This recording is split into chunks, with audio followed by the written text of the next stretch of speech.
So thank you, everyone. I'm going to open the Mayor's Recovery Task Force, the Thursday, May 14th meeting, starting at 4 p.m. It's a virtual meeting. Welcome, everyone. I want to make sure I point out to any of those that are home or end up watching this later on, that on the agenda this evening, there are several ways for you to phone in and participate and to make your comments prior to 2 p.m. on the days of the meeting. So we have several options, and you can find information on our website or on the agenda for this event. First, what I'd like to do is take a roll call of our task force members to see who we have today. So can you please unmute yourself and say here when I call your name? Jason. Here. Thank you. Marisol. Here. Mike Brennan.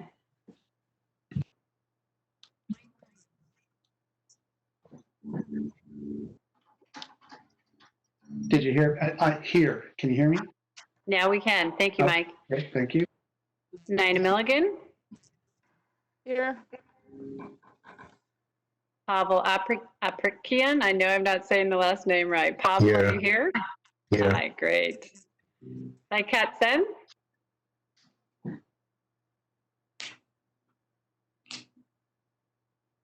Trish Blur. Here. Thanks, Trish. Brookie Scholl. Here. Grace Chen. Here. Thank you. Janine Sanders. Here. Thanks. Joshi Kulkarni. Yes. You. Thank you. I also want to check in with our alternates to see if any of them are with us today. Marlene Waxa. Ron Paul. I'm here. Oh, great. Thank you, Marlene. Ron Paul. Stephanie Solomon. Okay, and just checking back in with the clerk, we have a quorum for the meeting today. Confirmed. Thank you very much. Next item on our agenda today is the approval of minutes from our first meeting, the minutes of May 7th, 2020, which were included in the packet. Does anyone have any objection to approving the revised May 7th, 2020 meeting minutes, which were provided in the online agenda? Not me. No objection. Thanks. Hearing none, the minutes are approved as presented. Next item on our agenda today is public comments. I'm going to check in with Joanne Biscara from the Mayor's office. Has anyone signed up to speak today, Joanne? Hi, Mayor. This is Joanne. No, nobody signed up for today. Thank you very much. We're going to move on to reports. Under economic development, we have an update with our community partners, and this item is going to be led by City Administrator Wally Bobkowitz.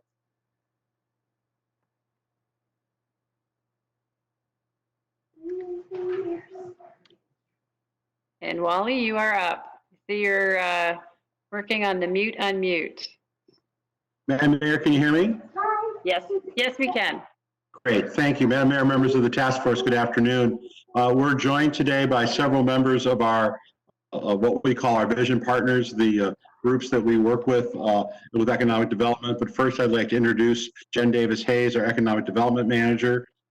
Jen, if you could just give a brief introduction of who we have on the call, and then pick one where we can start with. We've asked each of the members of the representatives from these organizations just to provide a brief overview of where they see things are going in the future. We spent a good deal of time at the last meeting about next steps for what we've already done, but not a lot of time on the next steps. So the purpose of today's discussion is to talk about next steps. So Jen, if you could do a brief introduction of yourself, introduce who we have on the call, and then let the first representative go forward. Great. Hi, my name is Jen Davis-Hayes, and I am the city's economic development manager. And I've been lucky enough to work with our partners that you're going to hear from today over the past several months We call ourselves the Vision Partners and started meeting on a monthly basis in January, but then have been meeting and connecting almost on a daily basis to help our businesses throughout the city. And so when we talk about Vision Partners, there are 5 organizations that have joined the city to talk about economic development issues. They include the Issaquah Chamber of Commerce. Today we'll have Kathy McCory speaking from there. We have the Downtown Issaquah Association. We have Terry Thorne. We have the Visit Issaquah Association, or Visit Issaquah, which is Beth Javins. We have the Issaquah Highlands Council, and we'll hear from Christy Duran. And we also have the Gilman Village Merchants Association, and Edie is not able to join us today, but she has been integral in helping us connect with the retail and those businesses in that area. So we've asked them to talk about what they see that the city and community can do to help businesses in the next 60, 90, 120 days. And so we've asked them to provide a very brief upfront, and then we'll be open for questions and answers. So I will ask Kathy McCory to begin.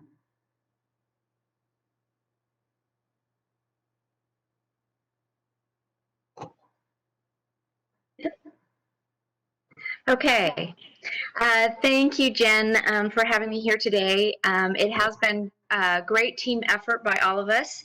And I'm just made a few bullet point notes for the group, not really knowing quite what you're looking for, but just highlighting some of the things we're hearing from the business community and their needs and what we believe to be some of the top key items for them moving forward. The phasing in, of course, and what that looks like. And along with that, we know not everyone's returning back to work. So we think about those that need to continue to work from home for many reasons. And one of them being childcare, because we know with children still being out of school, a lot of employees that perhaps businesses were thinking would be returning will not be able to return right away because they're homeschooling their kids. Access to education will be huge coming into the fall as we hear more and more, especially our universities and colleges, continuing or moving to online on a permanent basis. Mental health needs, just in the sense of, as a manager myself, knowing that I'm stepping into a new world of making sure that my employees are mentally well and fit and dealing with COVID, and being able to identify signs if they need help. And then, of course, getting PPE. I was actually, believe it or not, thankful that the chamber wasn't part of phase 1 because I'm still waiting for cloth face masks to come in for all of my employees before they can start back to work. A little bit broader scope, I think it's going to be key for all of us to look industry by industry at those who are doing well and those who are struggling, and then even having more BREs, one-on-ones within those industries. I talked to 2 businesses recently that are very closely related to tourism industry, one cruise lines and the other e-gaming with the universities. And was surprised to find out they're both doing very well. They've managed to pivot and come up with new things. So I think making assumptions at this point, good or bad, is not advisable. We really need to have those conversations. And then as far as what the businesses need moving forward, I think that they need to know that one of the most important things for them is to learn about safety, learn how to communicate safety, and make sure that as their customers return, that they're feeling it, that they're aware of it, and that the businesses are doing everything they can to make sure that their clients and customers are well taken care of and that their health is being concerned or considered. If I don't feel safe going into a business, if I'm a little bit uncomfortable with what I see, how is that going to affect that business? And so this is a brand new world for all of us. And again, business owners wear many, many hats. And so having to learn these new areas of expertise that is going to be required of them, I think there's a huge opportunity for all of us to find ways to support that. And lastly, I'll say anything that is looking at outside the box. New innovations, anything that we can share that would give people a sense of hope and how they can add to maybe what they're already doing. And then working with also out of the box ideas if we end up having some vacancies in the community, if some commercial vacancies happen, working with those commercial property owners and how to think about filling their properties, and maybe it's temporarily filling their properties and short-term leases instead of long-term leases. So anything along those lines I think would be helpful. And I just want to thank this group for coming together, and thank you, Mayor Polly, for putting this group together and really supporting the business community. Thank you. Great. Thank you very much, Kathy. And I guess we'll hold questions until all four have spoken. And so just for those who are playing government jargon, BRE stands for Business Retention and Expansion Visits. So that's a typical part of economic development, business outreach, it was what you may call. And so that's when we sit down and talk in more detail with the business about how things are going and learn more about their unique needs and how we can help connect them to resources. So an everyday thing of what economic developers do, but now even more important. I will ask Terry from the Downtown Issaquah Association to go next. Thank you, Jen, and thank you, Madam Mayor and the task force members. Can you all hear me okay? All right. I appreciate you inviting me here today as the interim executive director and program manager to be the voice of the Downtown Issaquah Association. For 25 years, our organization has been a bridge for our residents and our merchants to you who are serving our city.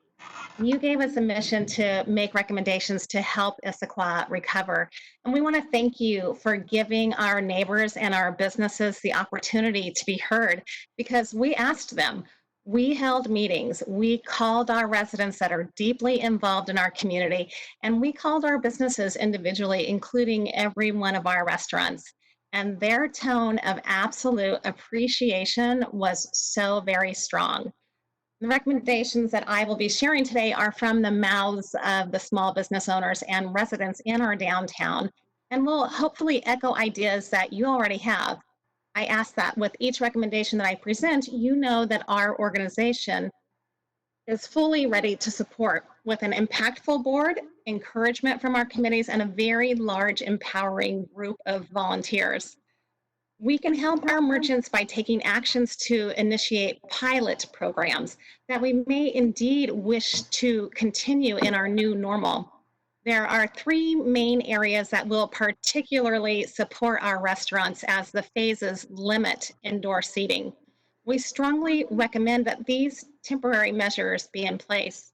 One is to support reserved curbside express pickup parking spaces for to-go orders. Two is to utilize outdoor areas to enhance seating capacity.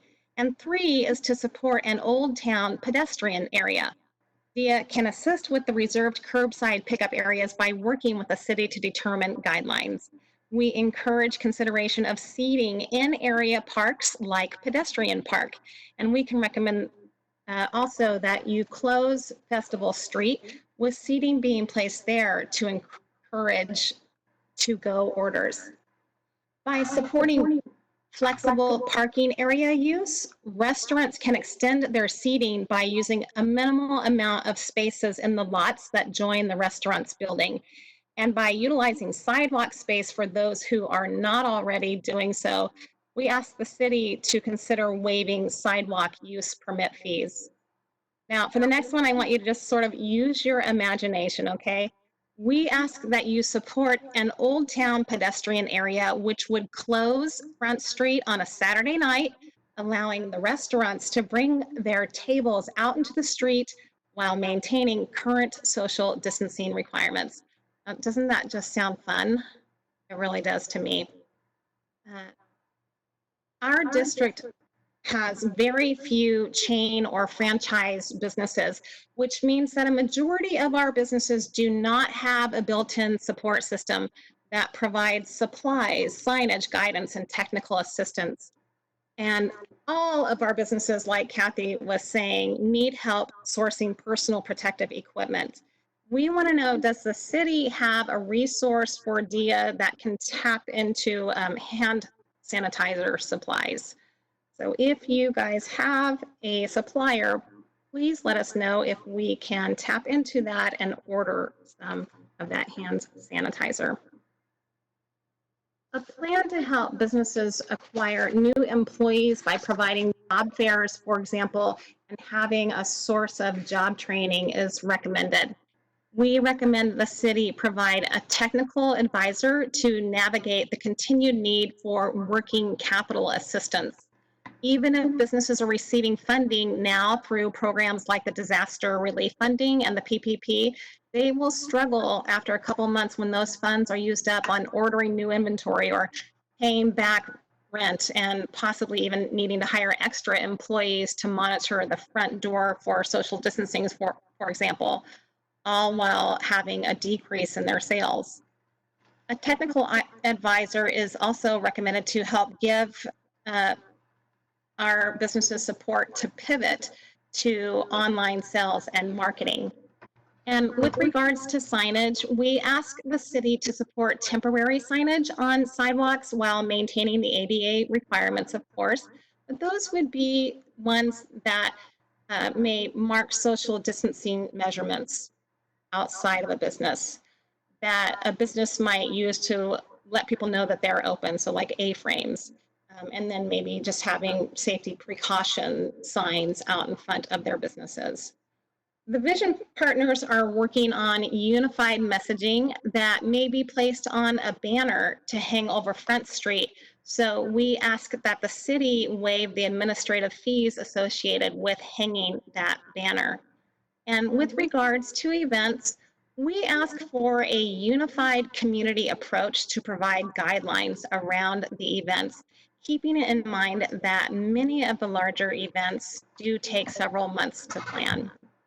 And we would specifically like to request support for the Downtown Issaquah Association Confluence Music Festival in August that can maintain social distancing in that large park setting. And I am almost done here. I just want to touch on our residential needs. And I think that Kathy spoke to this somewhat about mental health.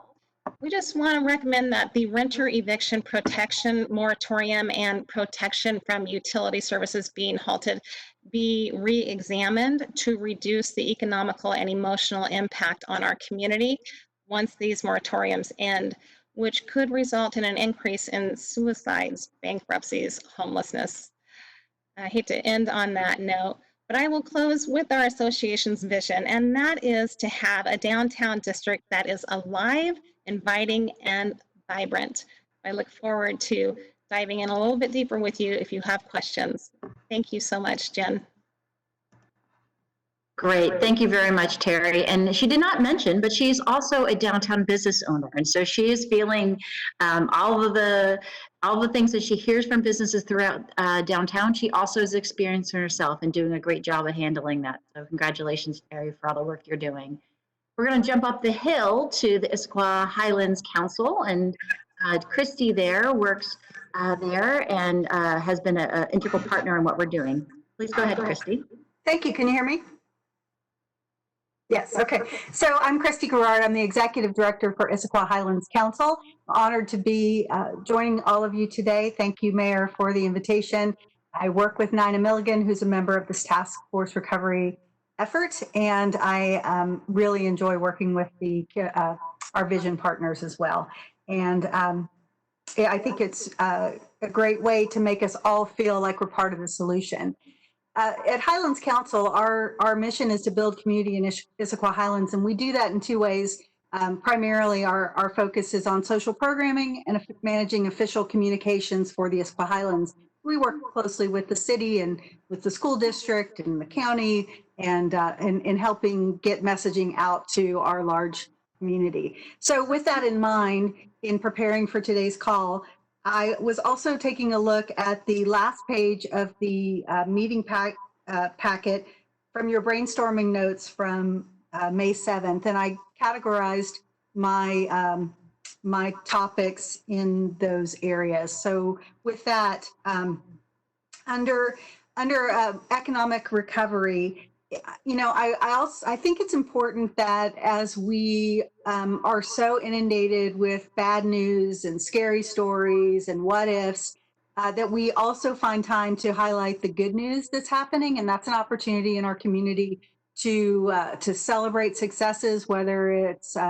you know our graduation season for our students in the Issaquah School District, or you know our COVID testing going down, you know, results are improving, and those types of things, sharing good news. But one thing I heard on the news this week, and I'm sure that you did as well, is that our suburban cities like Issaquah may actually have an economic boost from COVID in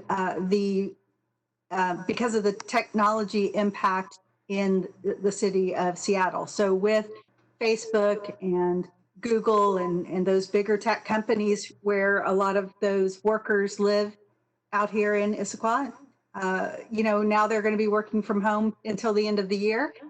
And the services that they took advantage of in downtown Seattle out of convenience may shift to services and restaurants and bigger lunch businesses for our local businesses. So I think that it's important to kind of focus on what may be coming in a positive light. So could also boost our housing economy as well, with people fleeing the city now and moving to the suburbs.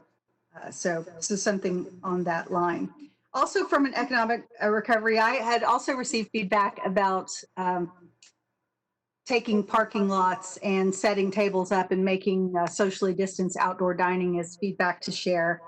I've also heard that they would like to see a relax in the signage code requirements so that, you know, they can use more A boards and communicate more about what's open, or promotions in their windows and that sort of thing.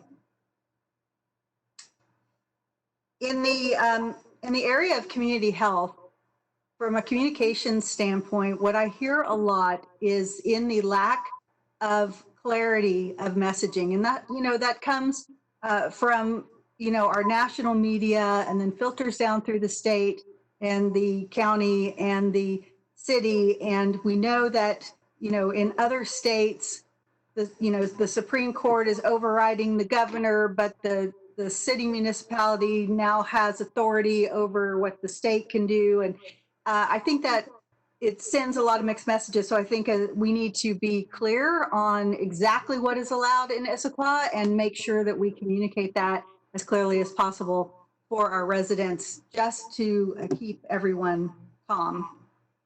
I also think that the community, our city citizens need to know, are we ready for a worst case scenario with some of the, you know, the bad news that we're hearing of we're going to reopen and we're focused on getting to phase 4, and we're all really excited about that. But what happens if we get a resurgence, and what would we do differently than now that we know what it was like to go on lockdown? And so communicating out that in that worst case scenario, we would be ready for something like that. And God forbid, what would we do if we got hit with yet another crisis like an earthquake? So are we ready for those types of things? And then I think Mayor's done a great job of hosting the weekly videos with focuses that show what the city's focused on, and, you know, being very transparent in that, and that should continue. Also, in terms of signage, using some of the electronic signage that we have located throughout the city to use that as reminders for rules of social distancing, or those, you know, types of things. We have an electronic sign over Park Drive, and there are some others around the city, and Public Works has them, and maybe there's a way to employ those around the city to either share some good news or to use for public information.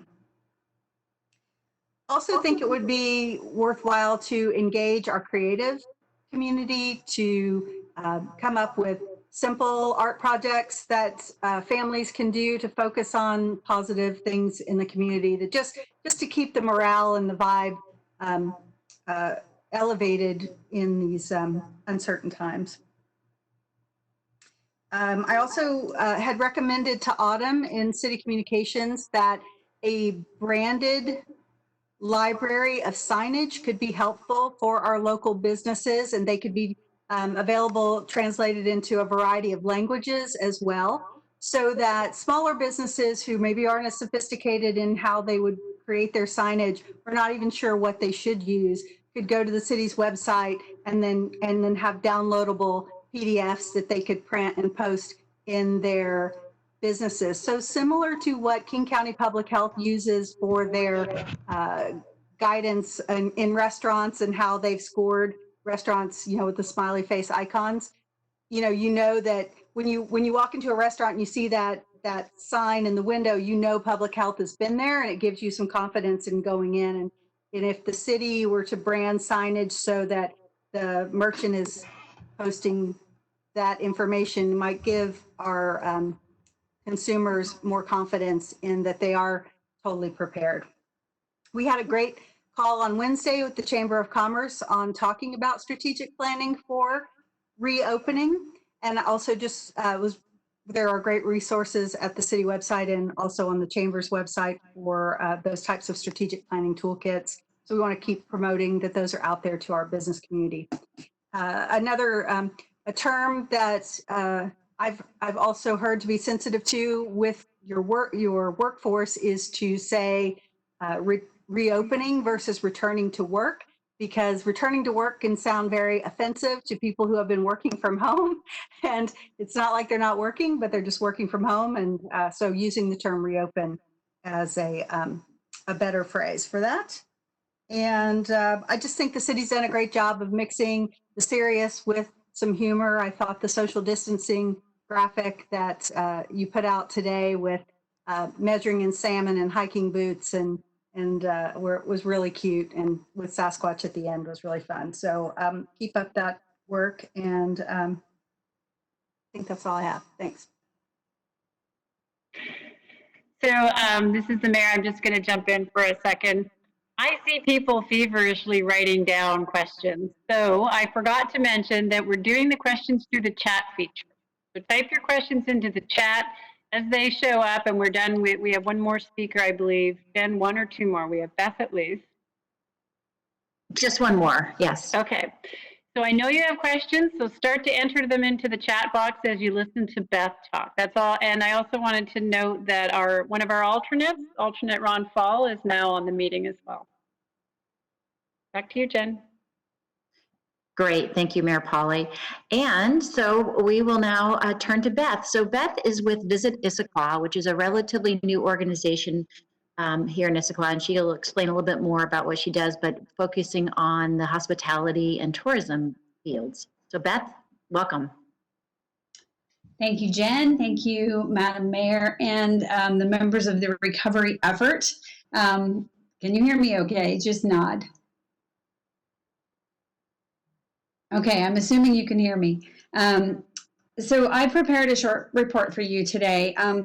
We've been collaborating with the Vision Partners for the last 3 months, and as a destination marketing organization for Issaquah, we promote the community to visitors. We promote the local business community to visitors, as well as to the community at large, and that includes hospitality outlets such as hotels, restaurants, shopping, dining, retail centers, parks, trails, all the activities that happen within those active outdoor places, as well as arts and culture and events. And clearly our industry has been negatively impacted by this pandemic. I echo the sentiments of my colleagues about some of the ideas that they are sharing with you today. Those are some really, a lot of entrepreneurial and innovative things will be happening as a result of this pandemic, for better or worse. It will change the way, I mentioned this the other day at the chamber meeting, it will change the way that we transact. It will change the way that we meet and recreate for some time, and in some cases permanently.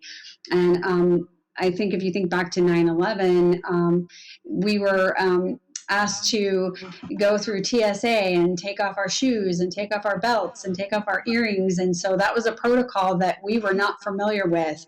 And we're about to embark on a lot of protocols that are going to be very pervasive in our entire community and all of our businesses. So what we're monitoring right now, several things. Number one is businesses' readiness to be open as we evolve through the phases of reopening or getting back to work. The community sentiment, as well as visitor sentiment, the visitors' willingness to travel and their access to travel. The trends that we are being advised of are that people are open to messaging for travel as long as it's aspirational at this point, but their access has been restricted. And visitors want communities to assure them that it's safe for them to travel. And so I think the most important thing that we can do as a community right now is help our businesses with the resources and the education that it's going to take to get through phase 2 and beyond, and particularly with the restaurant industry, where they're going to be encumbered by a lot of new protocols and safety, employee safety and health and other things. So providing a local level of assurance where visitors are going to be looking to us at Visit Issaquah, our DMO, and our other partners that are on the call today for safety information to indicate their willingness to come back to the community. Local information is going to be the most trusted, and more than one source of assurance is going to be necessary, whether that's from the local city, the health department. This is where they're going to be looking for information, because the entire nation is really weathering the same storm. We're all just in different vessels. So what applies to a reopening or phases in one part of the country is not necessarily what we're experiencing right now. So some of those protocols would be just, mandatory testing for frontline employees, people who are customer facing. Our messaging currently right now is plan now, travel later. We're executing that on all of our platforms, digital platforms, social platforms, public relations, and our email. As Jen said, we are a relatively new organization, but we have a very strong, savvy PR and digital contractor that we work with out of Seattle. And I think what we need is just to help get that message out that we are available and we're here to help businesses. We do host webinars for industry updates. There's a lot of information that we absorb. I follow about 7 different destination analytics companies for just trying to get the sentiment of where things are headed. And then we're also going to be looking at some information from the past few years on where spending and demographics have been, and zip codes and things that we can use in the future when the time is right and appropriate for us to begin to do paid digital advertising and strategy to help welcome people back to the community. So we really appreciate the opportunity to speak with you today. And if you have questions, we are happy to answer them. Thank you. And Jen, I'm going to sort of interrupt again. Sorry, this is the mayor. The clerk has reminded me you do not actually have to type your question into the chat like I suggested. You just really need to queue up that you would like to ask a question so that we can call on you in an orderly manner. So I see Mike has already got one question in here. Jen, I'll hand it back over to you. Also, can you monitor the chat to see who else would like to ask a question? If I can get to my unmute quick enough. There we go. Okay, so Mike, would you like me to read your question or would you like to ask it directly? I can just ask it directly. So I'm just curious to know a little bit more about the organization that you described, kind of the coordination that happens between these community and business organizations, and specifically related to the COVID response efforts, but just in general, so we get a better understanding of what kinds of connections exist now that can help us as we think this forward. That is a great question. I mentioned that this group that you're hearing here today is we call ourselves Vision Partners. And while those organizations have worked together in the past for many, many years, just in January, we started meeting monthly. And that was in an effort to coordinate economic development efforts way before COVID-19. Obviously, since COVID-19, we have been in contact more often. So we hold a weekly call. For a while there, I was sending daily emails with information, but we send information back and forth to each other as we learn it. Probably the same for everybody here on this call. Most of our work has been learning about and then relearning as new information comes out about various resources for businesses. So things continue to evolve, and we try to keep each other up to date. The other piece that I want to mention about our partnership, so it goes beyond Issaquah, is that we as a city and these organizations also participate in an East Side Coalition that is, again, brand new because of COVID-19, but some of it was happening before. So the city was involved in a coalition of the 5 East Side cities with Startup 425 to provide business assistance for startup and small businesses. That coalition has expanded, and we are on a weekly call and again sharing information and coordinating on efforts such as the Google restaurant map that we quickly put up. We're going to be doing another app for what's open for all types of businesses. So lots of other efforts around buy local and welcome back campaigns are also happening on a East Side regional. And then there's a larger Greater Seattle Partners Economic Development Coalition as well that looks in the region. So I won't go into any more details, but if you have any more specific questions, and we know that, really at an Issaquah level, that a lot of it is about our community partners and the connections they make and the information they have is really important. So we look forward to coordinating with this group as well. Okay, Jen, you have a lot of folks lined up for questions and one for a comment. The next person for a question is Brookie, followed by Stephanie, and then Pavel would like to make a comment. Thank you, Mayor Polly. A lot of people were mentioning communication, shared communication, and also education. And my question is for the city, I guess, do we have the ability to collaborate and work on shared signage, or would that be something like a whole new resource that doesn't exist today? I didn't know if we currently do things like that. Yeah, so when you say shared communication, so about the ideas about creating templates and getting that information out.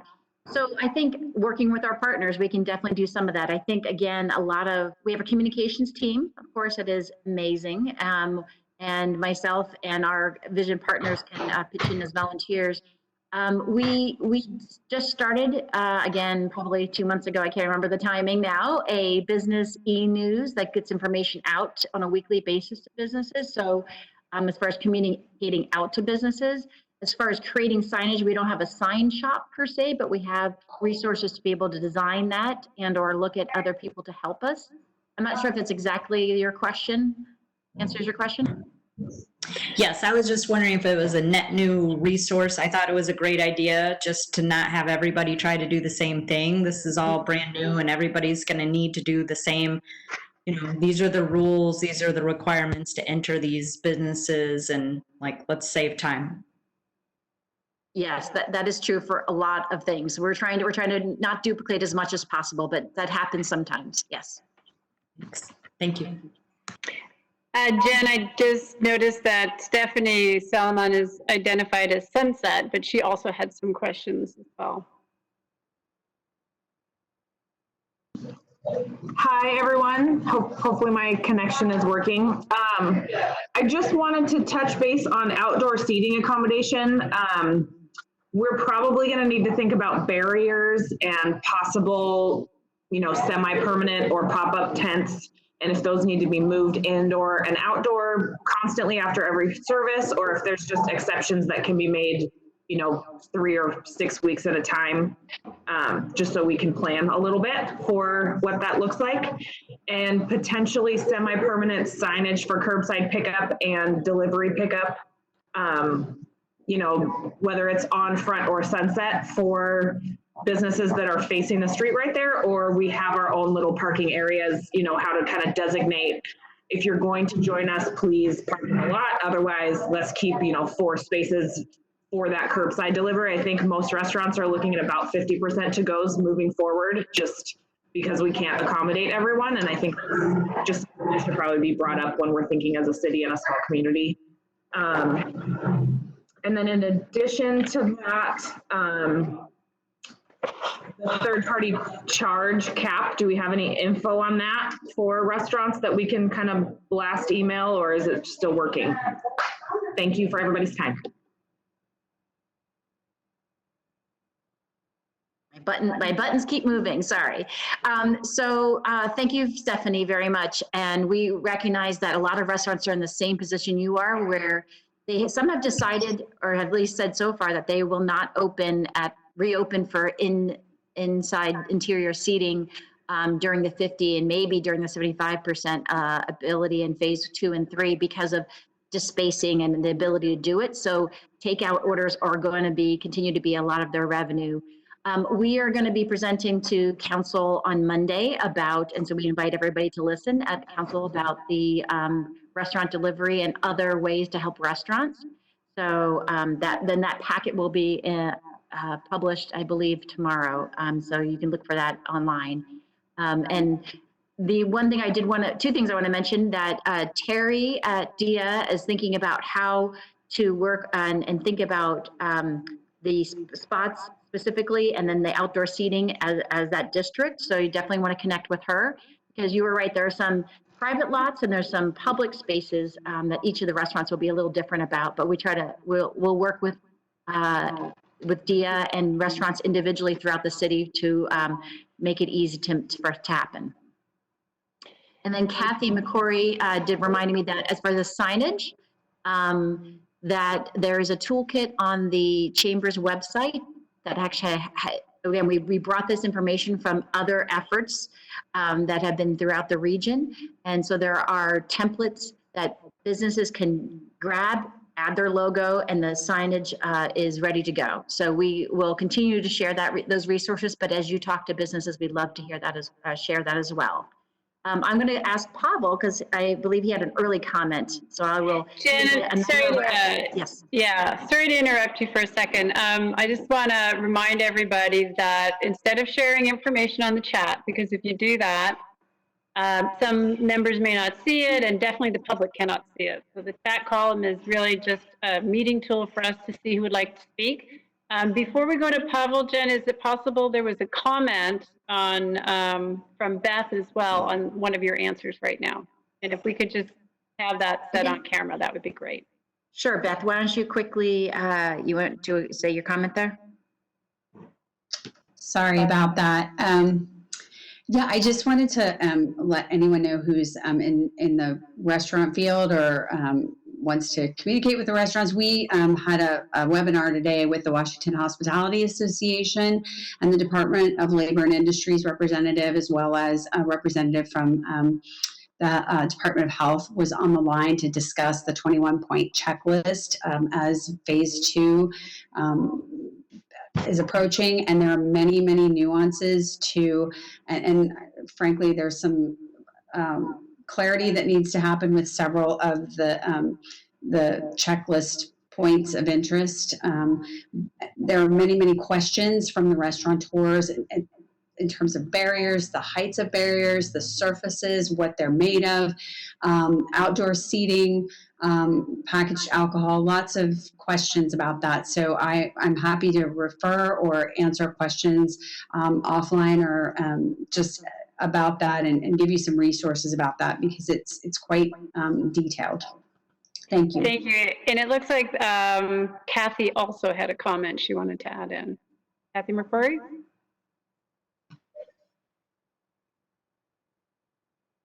On templates.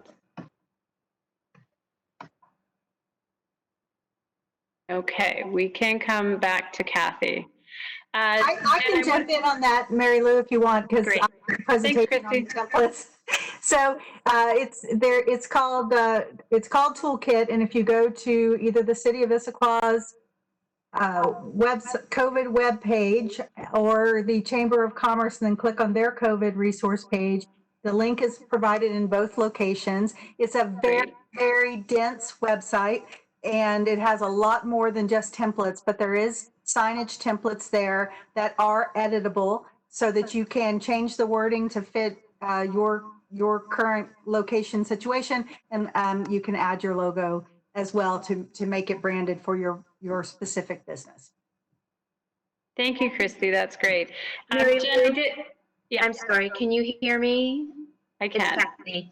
I just wanted to share the point I wanted to share too is that this is actually came out from Seattle and Bellevue and several other partners. So the signage that's in there is actually regional. Most of King County will be using the signage. So it's color coded, easy to use, and it might be worth exploring, and it's also free to download. So it just creates that uniformity across the region. So if people are visiting, whether they work here and live somewhere else or they're visiting, it will be a familiar look to the signage. Great. Thank you for that. One last thing that I wanted to note, Jen, is that in response to Stephanie's question, while the informational memo in the council packet will come out tomorrow, it is not at this time recommending to cap delivery fees. There are several other approaches that are listed in there. And so for folks like Stephanie, one of the reasons I asked for her participation on this is because I want to make sure we have some business community representatives and we're able to get the word out that there's some information that council's going to discuss on Monday that might be good. Thank you. And now we can go to Pavel, who has a comment. Right, so mainly about Terry's presentation from Downtown Issaquah Association. So, well, the short comment about the hand sanitizers, Costco sells them. I purchased for my business last weekend, so you can go in and just buy it from there, or Amazon even. So with regard to helping businesses with the rent pay, there is a leverage for negotiation of the rent with building owners, because if the building owner has a SBA loan on it, like 7A or 405, the CARES Act actually pays for their mortgage for the 6 months until October. So I think that's a very good leverage for business owners to negotiate the rents down at least, or maybe, I don't know, waive the rent, I don't know. Whatever they can do, but a lot of business owners don't know about it. So I think it's a good thing, good information to share with them. Maybe it will help them to negotiate the rent, because the rent is one of the biggest expenses of every business. And the other part is about confidence of people coming into the businesses that are open. As a business owner, I can tell you that there is another part of the confidence that business owners should have. It's a legal confidence.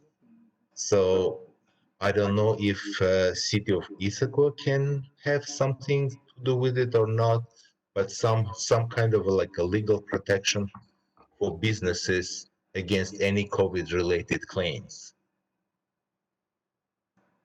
So just an idea. I don't know if City of Issaquah can do it or not, but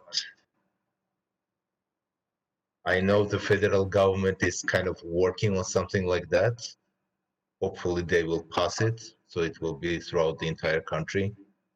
But meanwhile, maybe if something can be done to help businesses to have more confidence into accepting new people in their businesses, that will be great. Thank you, Pavel. I think at a minimum, we can note that it is of concern to business owners, this liability, potential liability that's out there. And it does depend, certain things are within cities' jurisdictions or authority, and certain are at county or state or federal level. So, but it can be noted. Thank you for that. Looks like Stephanie would also like to make a comment on hand sanitizers or sanitizers. Stephanie? So just a quick note on sanitizer. I know that Fremont Distilling is making hand sanitizer instead of making booze at the moment. Wildwood Spirits Company, Diageo, and Glass Distillery. So, I mean, they're making sanitizer by the keg. You can buy it by the gallon, and then it's a little bit of work, but if you can get aloe, you can make your own. It's completely sanitary and ready to go, but distilleries are, it's a kind of a workaround if you're having trouble finding sanitizer. It definitely is a little boozy smelling, but it'll kill anything that it needs to. So that's a great way to also support local if you can.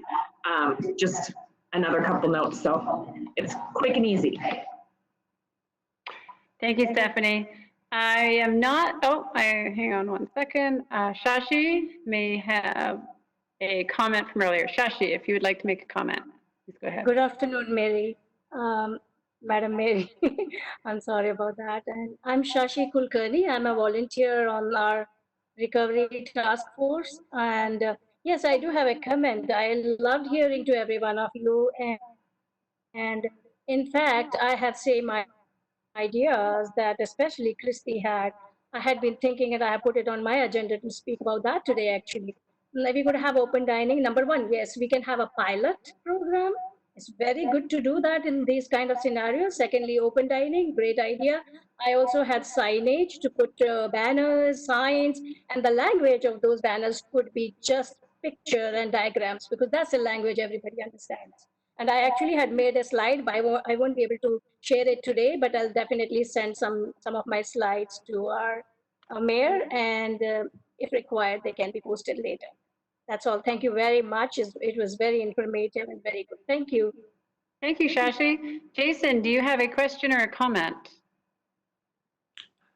Thank you, Mayor Polly. It kind of morphed from a question to a comment, but ultimately the signage idea is pretty interesting because I think everything that we've heard about the coronavirus is that it's tracking on two different planes. You have the medical end to the pandemic and the social end to the pandemic.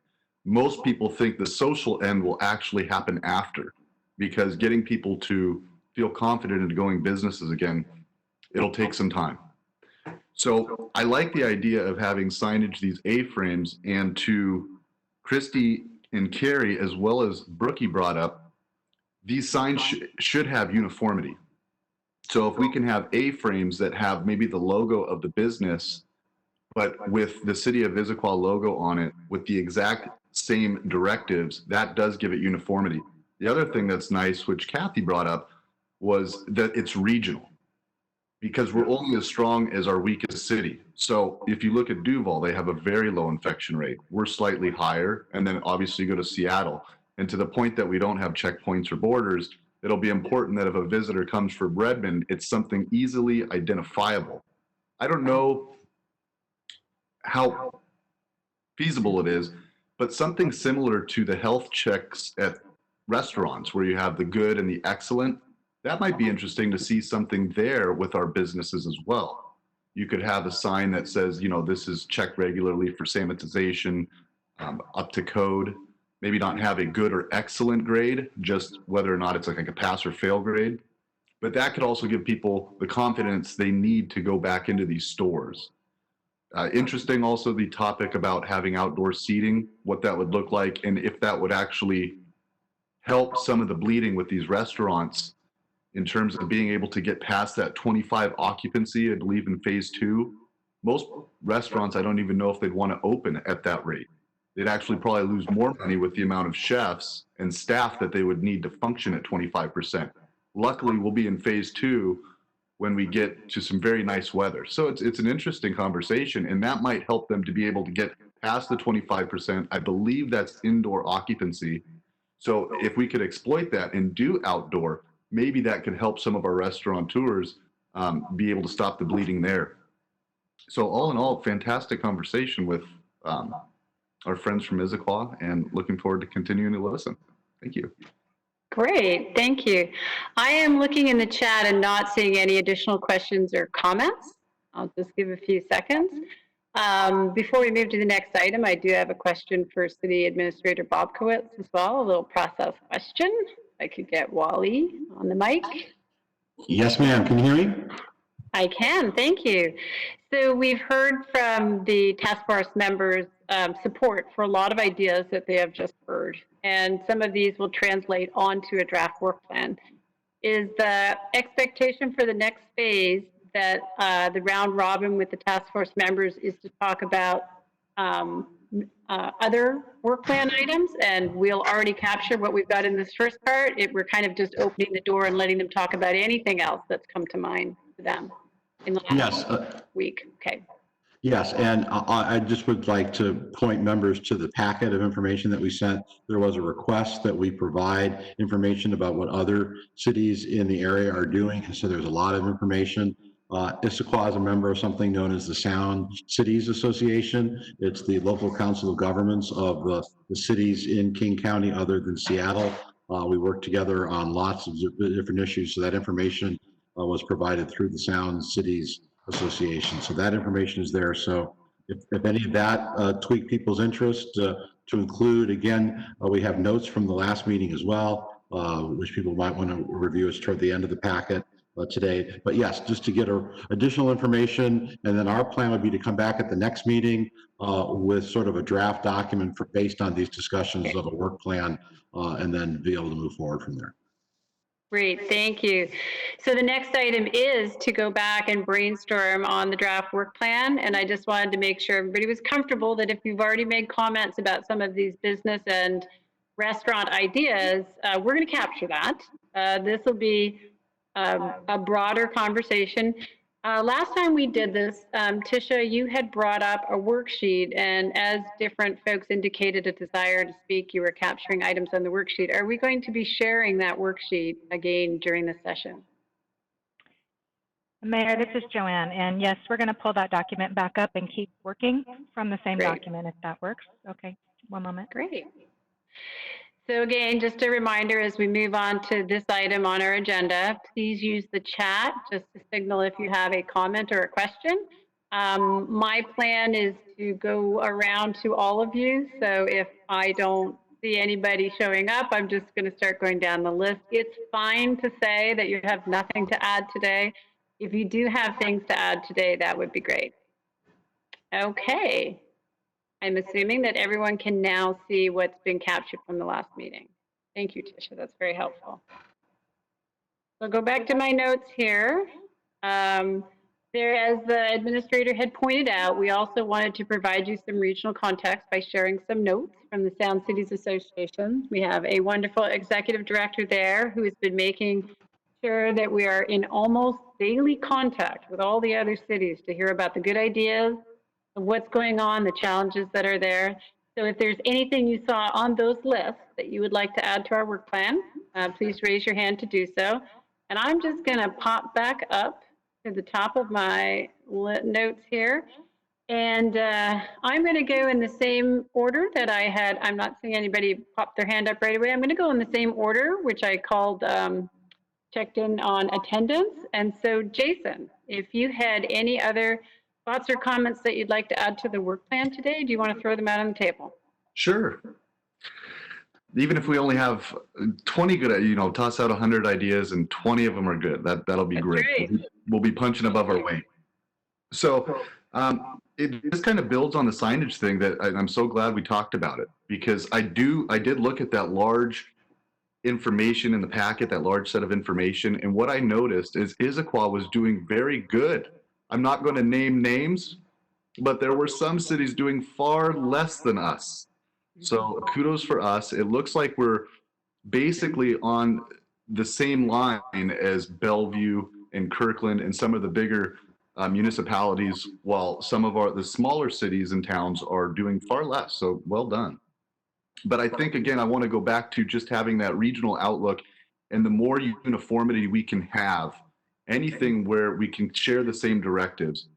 Right now, it's real important. I think Issaquah can always do more. I know for ourselves and our small company, the MBA put out a template, and it's what every builder and contractor is using. And the nice thing about it is the same information. It doesn't change from job to job. It's the exact same. So the MBA did us all a big favor. What our company did is we built even more additional points of references and things for our employees. So I think Issaquah can always go above and beyond, but again, we're only as strong as the city next to us. So if we look at that information that Wally was kind enough to send, if we can establish a baseline, whether it's signage, whether I believe somebody made the point that not just words, but even pictures, it'll be really, I think it'll be helpful for the entire community to see that, whether you're in Issaquah, whether you're in Factoria, or whether you're in Seattle. So whatever we can do to kind of match up with our other cities, I think would serve us all very well. And I did have a few other things a little bit more off topic, but that was kind of the big one. I think another thing we could probably do as things open up is maybe start a buy local campaign. Something like, you know, shop local. And it's not because we don't love our cities, and we love all of the Puget Sound and the Pacific Northwest, but remind people that, you know, if your favorite restaurant is in Gilman, you know, start here first. And maybe just have a buy local campaign for the first couple months after recovery, because these are all the restaurants that we frequent the most. And I imagine most of our citizens frequent the most. So having a buy local campaign, shop local, dine local might be really helpful for some of our small businesses.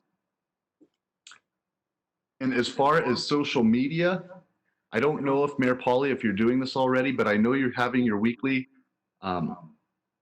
broadcast. What could be very cool, and I've seen a few of our local radio personnel do this, is if they're available, maybe having the CEO of Swedish Hospital spend a half hour every month with you answering citizens' questions that pertain directly to Issaquah only. So what is the virus doing in Issaquah? Are we doing better than Seattle?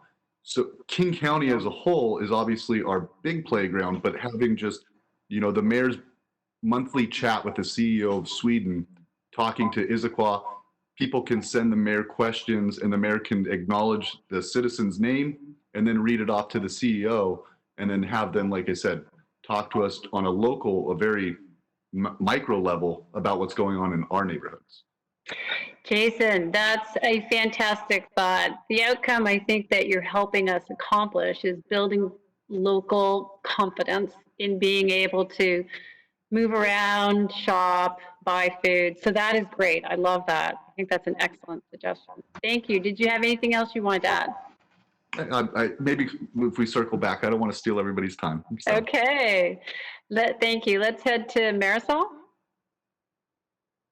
Yes, hello everyone. I have a comment, and it comes from what I think was Carrie, the one who mentioned this, and it's about employees and technical advisor, and it goes around that. So right now we have a high number of unemployment, and it's very hard for people to find places where they can see where they are hiring right now. I don't know if there is that it can be put together. Places where they are hiring. I mean, I know few of the grocery stores are hiring right now, but people don't know. So how can it in a place hosted that it says local hiring or something around those lines? And if people, I mean, I really like about what the technical advisor was mentioned, and how to help those people who were doing something to, relearn some other tools to work in something else. That's excellent. Thank you so much, Marisol. Let's move to Mike Brennan. Thank you, Mayor Pauly. Just a couple of quick thoughts or comments to add. One of the things that we heard from the different representatives from the associations was this networking and this sharing of information.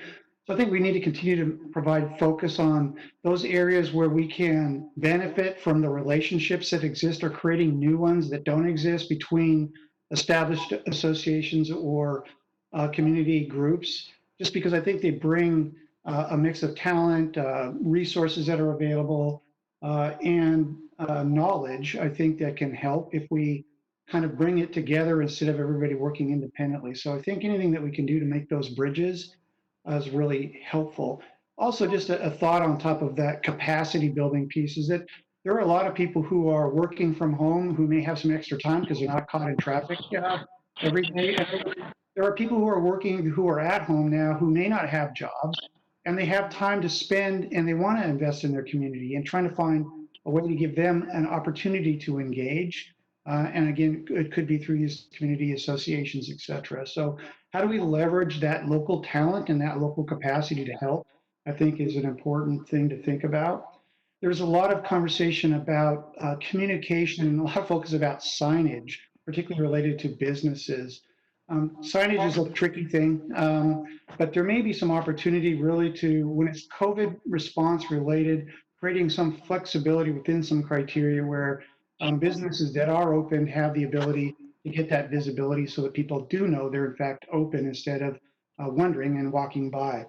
And then I think maybe one more point, and I think Jason touched on this too. It's during these good weather months that are coming in front of us, there are opportunities to maybe rethink some of the community events we talked about.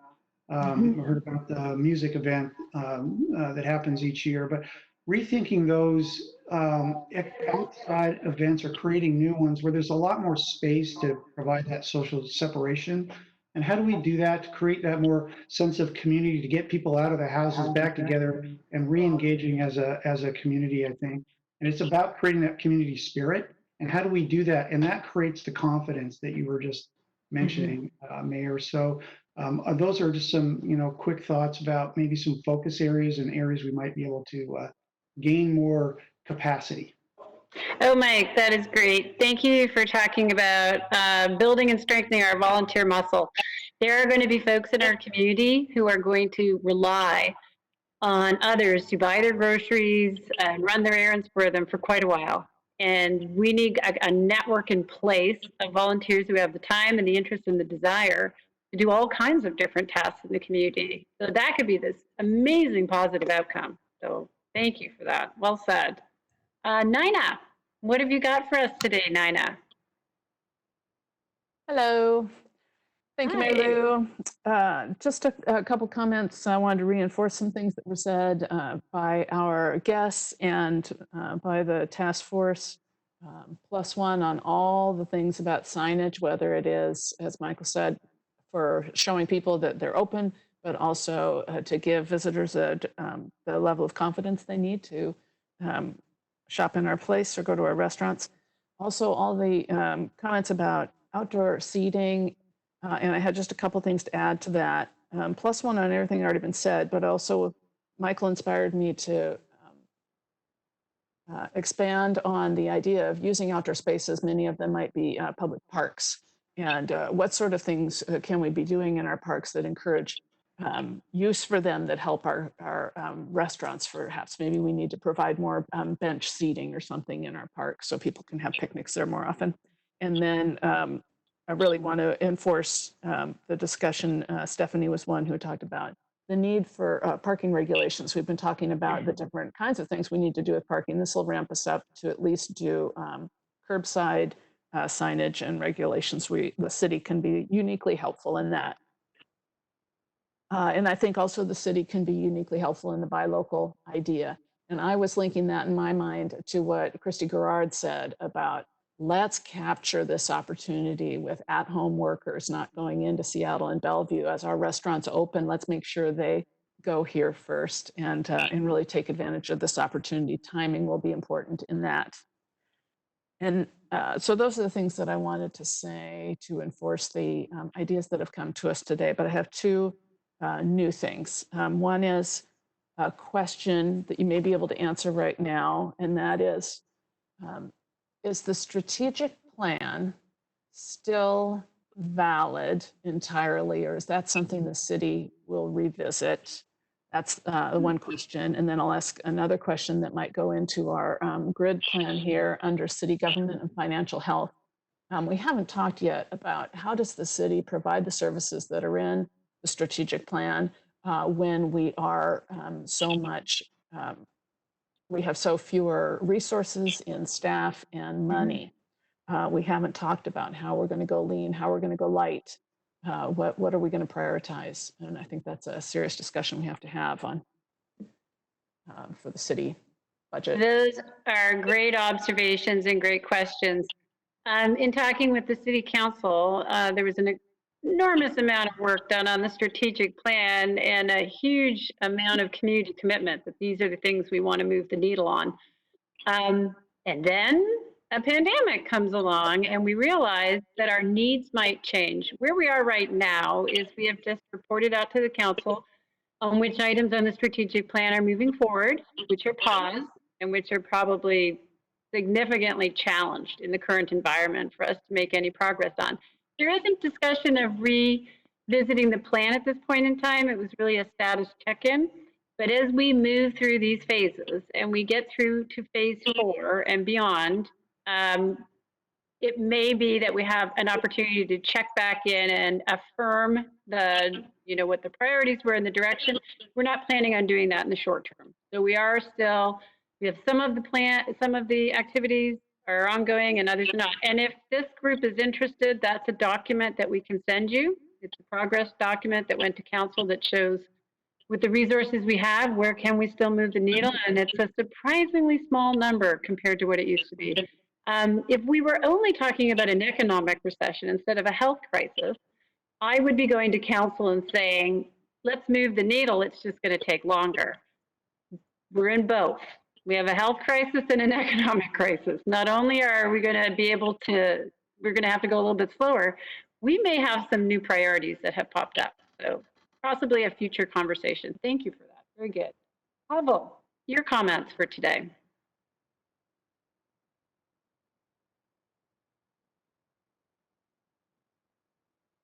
Roll through my pictures here, make sure we still have Pavel. There is my mic. All right. So I'm not aware what is the testing facilities in our city. Do we have an antibody testing facility? Do we have just a regular testing facilities in our city? I think it will be, if we can, to attract the antibody testing facility in our city. It will be great because right now, I'm sure we have a substantial population of our city that already had a COVID-19 and not even aware of it. And having a facility like that would allow people to come in, test it. And if they already went through this, that will give them a lot of confidence and move on with their lives. Just psychologically, it will be extremely important for people. And I don't know what it will take to have a facility like that. But with a lot of real estate now up for grabs for rent and such, I'm pretty sure city can afford having a facility like that. And the other thing is I want to kind of touch where Marisol talked about the employment, because what I'm seeing going to happen, even with businesses opening, if they're going to need employees, they're not going to get any employees until end of July. That's where that $600 extra per week ends. And in August, that's the month where people will start looking for jobs. So we need hopefully some kind of a portal in city that we can post jobs in city of Issaquah that all our citizens are aware of, so they can go there and look for the jobs. Good points, Pavel. Very good point. At this point in time, I don't know much about the testing piece. So I'm glad you brought that up. And again, it goes to that outcome of providing people with data so that they can be confident, so that they will actually come out and join us for community things or go to restaurants and all of that. Thank you. Those are very good. I don't believe Issaquah's on. Tina, do you know if Issaquah joined us or not? I'm going to move to Trish for now. Trish Blur, if you'd like to chime in. Okay. Yeah, can you hear me? Can hear you. Thank you. Yes, great. Well, all these comments have been great, and I want to basically say +1 to everything that's been said already. I really want to concur with Pavel.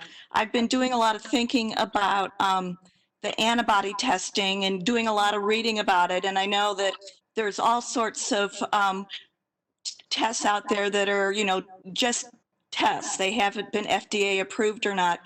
But from what I've been reading, the virology lab at UW is you can, if you can get somebody to take your blood and then send it to UW, that they've got a very good test and a lot of capacity to do it. So, I don't know if that's something that we can explore at the city level or if we have to do it at the county level, but I know there's a lot of competition. Everybody wants to be tested with the antibodies now. So it's just something that's really interesting to see if we can somehow enable that through our community. And then totally different thing that I wanted to emphasize is I really like the idea that Terry brought up about closing down a downtown street, be it Front or Sunset or both or whatever, on a Saturday to provide more outdoor seating for the restaurants. Yeah. Excellent. Thank you, Trish. Brookie, what have you got for us today? Just one thought was on PPE. So I heard somebody had mentioned PPE, and we, at least me at my work, and also working really closely with the state of Washington, we've been going through a whole list for the last several months and kind of have a good list of who are fraudulent suppliers and who are really good suppliers. And I would be happy to share that if people are interested, because I know that the local restaurants are just now getting into starting to procure that, and I don't want them to go through the same issues that we had, where you're make an order and you're waiting and it turns out to just be a total fraud, and you've both lost money and you've lost time. So if there is a central repository and an area where we could share, I'm happy to provide some information for that. Well, that's fabulous. That was one of the reasons I was really excited that you joined our team, is because of your experience with Microsoft and some of the problem solving they've already done. And we absolutely do not need to reinvent the wheel. Yes. Maybe as an initial contact point, if you have information like that, Joanne Biscara from the mayor's office, who's on this call, is supporting this task force. And so anything you have, send her way, and we'll make sure that we get it and share it, find out where the best place for it is to be available. Okay. Thank you for that. Great. Did you have anything else today? Okay. No, thank you. Thank you, Brookie. Grace, would you like to chime in? Thank you. I just had a couple ideas. So one, when we were talking about just normal interior dining in restaurants, I was thinking in the later phases, a good way to kind of control that was limit it to reservations only for all restaurants, so you don't just have lines or an unexpected number of people during the rush hour. So reservations only, I think that would be a good way to control it while also returning to more normal dining. Another idea I had was that I noticed that some stores, they do have guidelines on X amount of people in the store per time, just every time, but some stores don't. So maybe some consistency for that and best practices, because we were talking about signage and things. So I was just thinking that I think it's a good best practice for each store to have only 3 customers in the store at a time, and just having that standardized. And then my last idea was that I think in terms of boosting confidence for people being willing to go into a store again, one thing you're worrying about is you don't know who the workers are and what they've been up to, so you can't there's kind of that lack of trust there. And so I know a lot of the local businesses, especially now since there's not as much activity, they have the same workers there every day, or it's only a rotation of 5 people. So if on our Instagram or something, you just shout out one local business, I don't know, a couple times per week, and then they like introduce who their staff are. And I feel like having like a face to the name will kind of give people more confidence to like approach those stores. And then it's kind of highlighting our local businesses as well. So those are just like some miscellaneous ideas I had. But yeah, I really agree with a lot of other people's comments as well. Excellent, Grace. I'm wildly scribbling down here. Thank you. Fantastic suggestions. Janine, you're up next. Thank you, Madam Mayor. Can you hear me? We can. Thank you. Okay, very good. So I'm really excited about the ideas that I've heard already. Love the signage, love the outdoor seating, really great ideas. Something that I want to add for us to also think about, youth sports, it's such a big part of our community, right? It's so funny when the first day I moved here with my children, one of the neighbors' kids came up to my kid and said, "What's your sport?" Like it was the first, I thought that was really cool. So I want to have us think about, suggestions and creative ways that kids can get back to, they're really excited about competing, so how do they do that? How do they do that, as we move through these phases? And there may be some things that we can suggest around having, a smaller group. So for their basketball team, they don't need to have everyone out, at a time, but there might be some smaller groups that can come together. So just thinking through that, I don't want to lose sight of that, because as we talk about engagement and morale and excitement, that's such a big part of our community that we don't want to lose sight of. Oh, Janine, excellent. Thank you very much. Shashi, you're up. Hi, thank you very much. I would like to look at my slide and talk about it. Okay, as you all know, I'm so much about the knowledge about the subject to everyone. Can you hear? Oh, yes. Okay, I went through the large documents also, which came along with the email. And I did a mini survey today with my friends just to know what kind of knowledge do they have and what do we need to give to the community.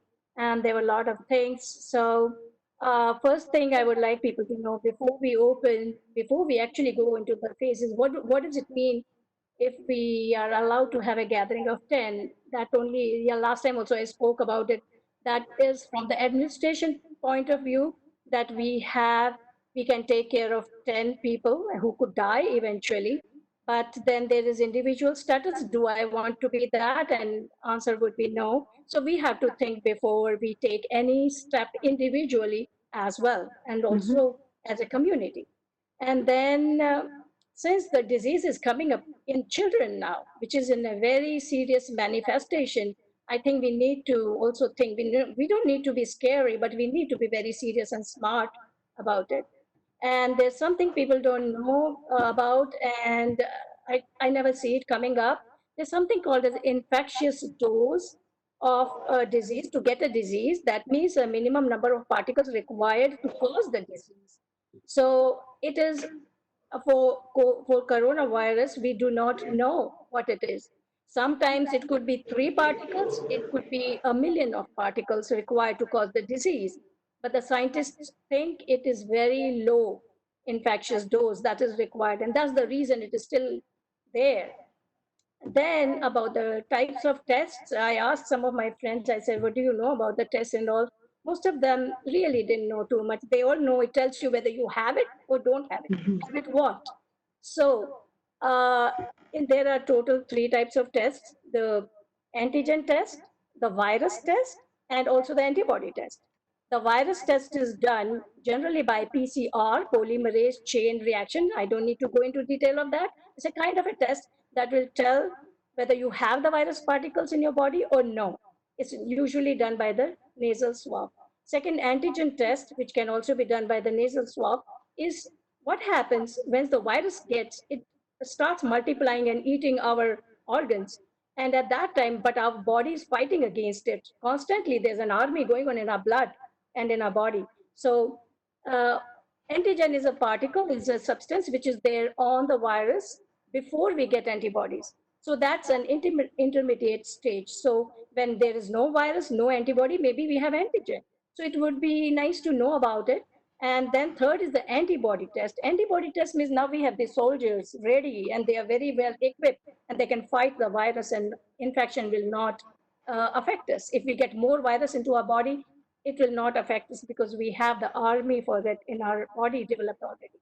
So it's good to know such things. And then one of my friends really was very concerned, saying, we don't want to go out to give our blood or any sample. We want it to be done.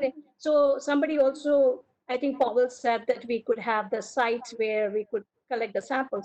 I'm thinking of the same line, whether it should be a place where everybody comes or there should be a team that goes house to collect samples because there's a lot of seniors people. I don't want to come out of my house as well. So that's another thing to consider, how we collect samples. How do we go about finding our own status? We know our community status. We have so many positives, so many negatives, so many deaths, so many recovered. But do I know my own status? My own status could be exposed, never exposed, or so I have no symptoms. I could be exposed, no symptoms, and exposed with symptoms. And I could be actual COVID patient that is exposed with symptoms. Symptoms is again another term where new symptoms is what we are learning. So it would be very good idea to get tested as many as possible. As last time I mentioned, if we have lack of tests, we can do one per homogeneous household. What I mean by that, homogeneous household means every member in the household is same way, either all are sick or all are in healthy condition. So other thing I was going to talk about is contact tracing. I heard we have. Shashi, sorry, excuse me for interrupting. I want to ask a couple of questions of your comments, but I also need to get to three more, the alternates that did attend today. I want to get them to throw some stuff out, and we're coming close to the end of the time. So I promise in the future I will change my list around so nobody feels rushed. But what I'm hearing is that there's a public health message that could help the community understand what the different tests mean. And then there is some input that the city can give to public health agencies or anyone that provides testing on options for individuals in our community who may have different levels of comfort of going to something or having something picked up at their house. And I think that again goes to, we all draw the line in a different place of what we need to do to make ourselves feel safe. And I think that's totally possible. So now you have another item that you wanted to add to the list. Just one. Okay, the last one I wanted to talk about is the community participation. I was thinking if we can use our channel, because first of all, we should know how popular this channel is, how many people are already watching it, or to have an advertisement on our news channels like Como 4 or King 5, so that people go and watch our local programs here, and to engage children in their competitions, knowledge-based or fun or arts or something like that. And I saw somewhere in Covington, they had started doing sports and exercises lessons on our channel. That would be very good for people like us to do along with the TV. And a signage I've already talked about, which can have a language that everyone understands. And last, I would like to say, which I already said, is we don't need to be scary. We need to be very serious, take it very seriously. It's not easy. It's not just a flu, and be very smart with our steps. Thank you That's very much. true. Shashi, thank you very much. Marlene, I believe, is on with us today. Marlene, did you have anything you wanted to add to the draft work plan? I do, and I think as we've been talking a lot about signage as it relates to reopening, however, there's a lot that goes into a retail operations when they are open that will be very different. And so my suggestion is, how do we help our smaller businesses learn from the larger businesses who've already been opened and operating differently? As an example, in Minnesota, which is where I'm from, Target, which is an essential business, shared their operating plan on how to safely operate with the businesses in Minnesota to comply with the Minnesota rules. That's great. As we have rules here in Washington that are different, could we look to our hometown, Costco, to say, are there webinars or safety protocols that they've learned that can be shared with our local businesses, either via webinars or sharing their playbooks, open sourcing some of those learnings that those businesses have had over the last couple of months. Oh, Marlene, that's an excellent idea. Thank you. Ron, you have joined us on the call. Did you have any thoughts you wanted to add today?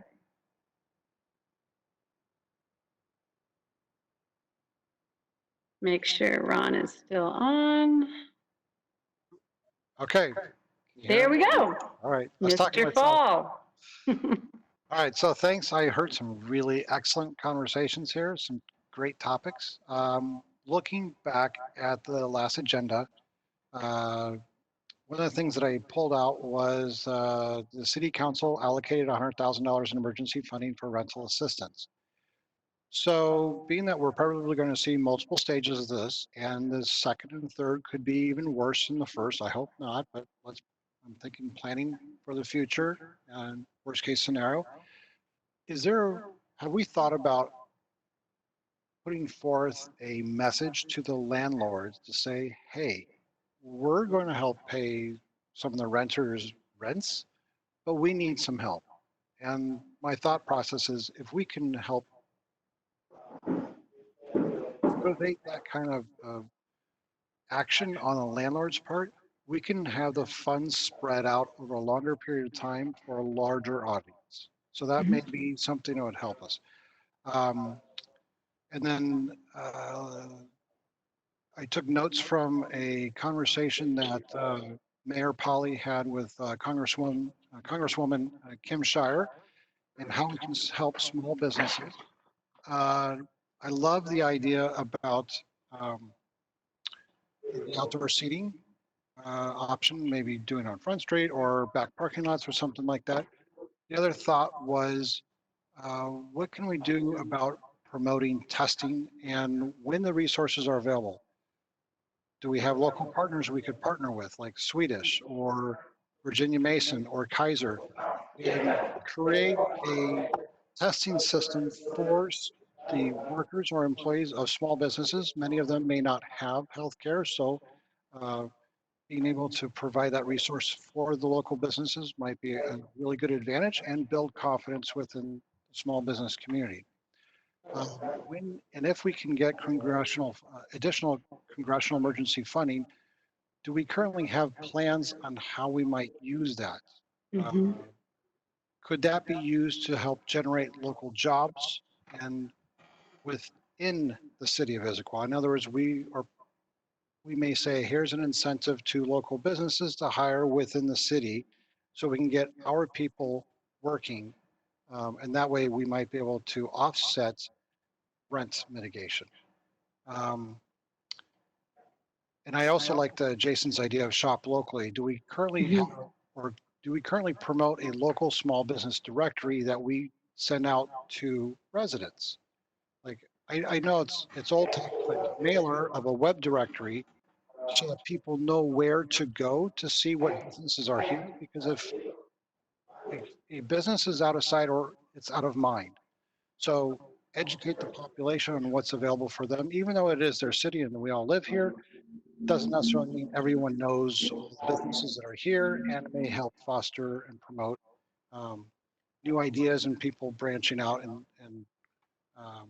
discovering business options that they're not aware of. And I also like the idea of local signage. I think that was a really good idea. And then Grace Chen, restaurant reservations. I actually thought that was a really great idea. I hadn't thought of it, wish I did. But that may actually become a new socially acceptable normal. And I could see where people may prefer that because they want to be safe themselves. So require the coordination, or this may require coordination with local cities so we build consistency.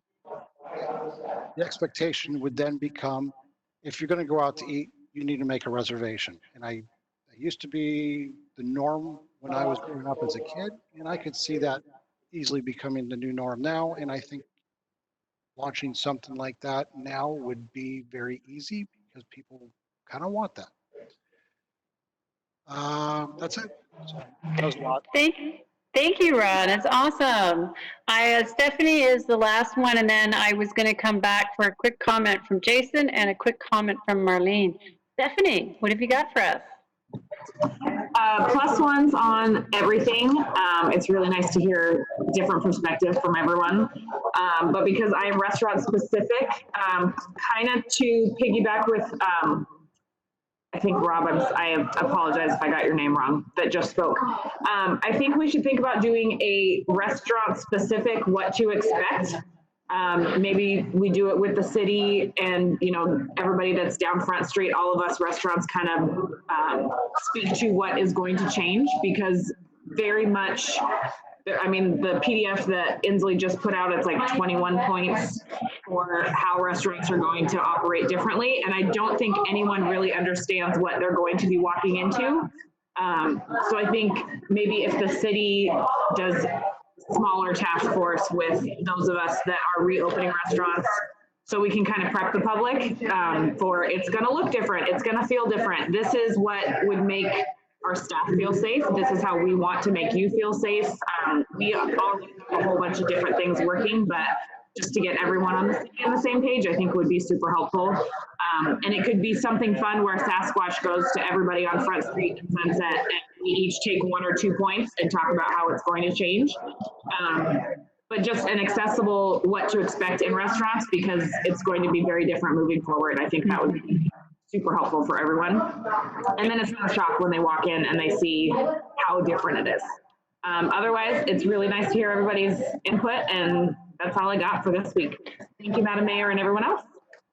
Stephanie, that's awesome. Thank you. I asked you because you're in the restaurant business. I mean, that is a significant voice that we need to hear from. So thank you for those comments. I got a note that I think it's only Jason who might have an additional comment, and then we will close this out because I've already kept you a little bit late today. So Jason. Well, thank you again. So just 2 brief comments very quickly. To build on what Shashi and Pavel said, the idea of antibodies, what would be great is like kind of a community survey. And I know our resources are very stretched, but we have the national surveys, whether they're telephone conversations with people, but we have a list of residents that we can call or figure out what is it that's going to make them feel more confident once they come back outside. So maybe just something like that. And then just something that the last thing to build on the signage is, this isn't to be pedantic, but it's very important that we get the nomenclature right too. And so a lot of people are saying COVID-19. It's actually the coronavirus, the SARS-CoV-2. COVID-19 is the actual disease. So it's similar to like HIV and AIDS. So just as long as whenever we're putting out information as a city, or whether it's signage, making sure that the nomenclature is right. I mean, as when we're talking with one another or with our friends and family, we obviously know what we're talking about. But just as far as the city, or if we do something like signage, to make sure that the nomenclature is right. But I really do like the idea of what Pavel said about bringing antibody tests if we can. We've already brought in the hotel to help people isolate and quarantine. Hopefully, the King County Executive and the King County Council will give us a few points for that and maybe provide that antibody testing site for us. So thank you. Thank you, Jason. Great additional points. I'm going to invite City Administrator Bob Kowitz to come back on, since I gave him 0 minutes to talk about his item, which was going to be upcoming work plan survey. So Wally, if you want to just finish this out today, that would be great. Great. Thank you, Madam Mayor. And thanks, members of the task force, for all your good input. What we'd like to do is put together a little survey for you that we hope to get out the first part of next week to try to get some rankings of some of the ideas that you've mentioned. So if you could look for that in your email the first part of next week. It's 2 weeks before this group meets again. So what we'd like to do is get your prioritization. Again, the beginning part of next week, we'll come back with a draft plan based on that prioritization and the issues raised today, and have you talk about that at your next meeting. Great. Thank you, Administrator Bob Kowitz. So the next meeting will be May 28th at 4 p.m. And I wanted to thank you all again for your participation and the amazing amount of thought, your thoughtfulness that you are putting into the strategy of how we can reopen our community and begin to get back together. So thank you all very much. We'll see you in a couple of weeks.